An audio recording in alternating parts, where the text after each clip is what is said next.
আসসালামু আলাইকুম, সবাই কেমন আছেন? আশা করি আলহামদুলিল্লাহ ভালো আছেন। আমি একটা সিক্রেট ভিডিও নিয়ে চলে আসলাম। একটা সোয়াবিন তেল, আমি গার্লিক চপ, রসুন কিমা নিয়ে নিলাম।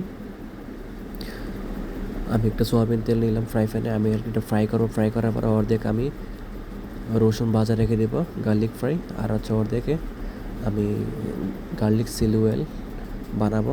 বিভিন্ন চাইনিজ খাবার আমি রেস্টুরেন্ট ইউজ করে থাকি, এই জন্য রেস্টুরেন্টের খাবার এত মজা হয়ে থাকে। ফ্রাইড রাইস, তাই soup, seafood soup, vegetable soup, বিভিন্ন চাইনিজ খাবার ইউজ করি।